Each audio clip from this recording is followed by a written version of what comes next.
Hey guys, it's raining outside, but I wanted to be outside. But isn't it pretty? Okay. I wanted to have kind of a different experience here. I'm always in that chair.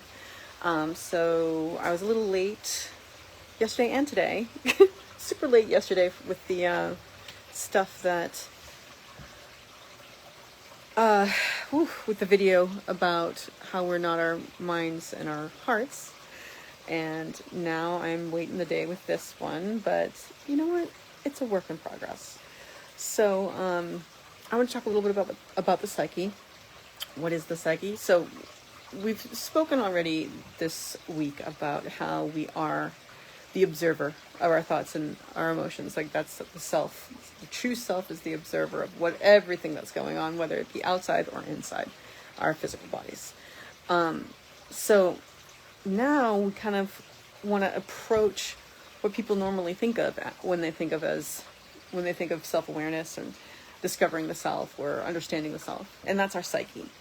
So what is our psyche? Our psyche is everything that is not the observer. It's everything we're observing.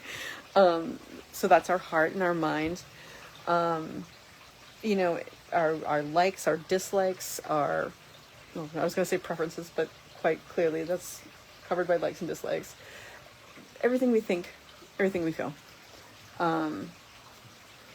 Everything that we consider a part of our personality, basically. All of that is our psyche. And it's important to, we know that we ourselves are observing the psyche, but our psyche is really what we're kind of walking around the earth in, right? You know what I mean? Like we've got the body and then we've got our psyche. And as much as we want to become untethered from it, because it does cause lots of problems, it's also important to understand it and acknowledge it and be with it, because that's the only way you're gonna get better. You know what I mean?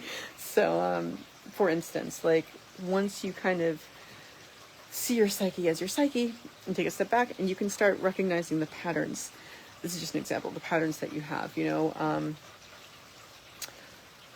let me think of a good one.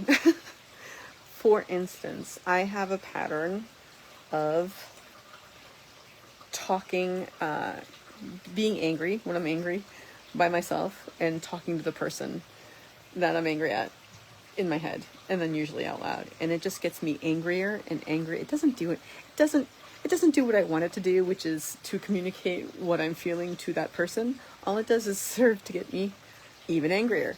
So I was doing that earlier today, and it's important to see that because that's the only way I'm going to stop it. So one of the things I was talking about earlier was that I'm working on feeling the feels, right? Feeling the feelings, and allowing them to be what they are. I went a little too far today. And I instigated the feelings. I just got really deep and involved, and I just really got in there. But I understand that as a pattern that my psyche enjoys. And it's a habit, right? A lot of the psyche is a lot of habit. So what I do recognize is that if I don't start that, I'll be angry, but if I don't start the conversation in my head, it doesn't escalate. However, if I do start the conversation in my head and I start talking to the person that I want to be talking to, and generally it goes out loud, I get angrier and angrier, and I can't stop doing it. It's not like I do it once and then it's done.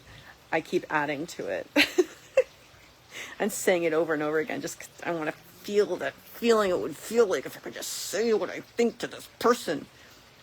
Does not help the situation, doesn't help me dealing with that person, doesn't help me dealing with myself. All it is doing is making me feel angry. And as good as anger can feel sometimes, I don't know why. It's not good. It's not fun. It's like anger. Like, who wants to really go around being angry all the time, right? Or just even being angry for no reason. And I was angry for no reason because nothing's going on at that moment. I'm by myself. So anyway, this is part of my psyche. I am recognizing it as a pattern. And Therefore, I can make moves so that when I see myself doing this in everyday life, I can say, let's not go down that road. So that is why it's important to understand your psyche. And, there are so many things about it that we can discuss the next couple of days that are important, because we identify with it so strongly, we derive our self-worth from it. And that's a problem. That is generally a problem. So we'll discuss that later, though. I just want to remind you guys that even if you're like, what's the psyche? You can always choose to have a grateful day.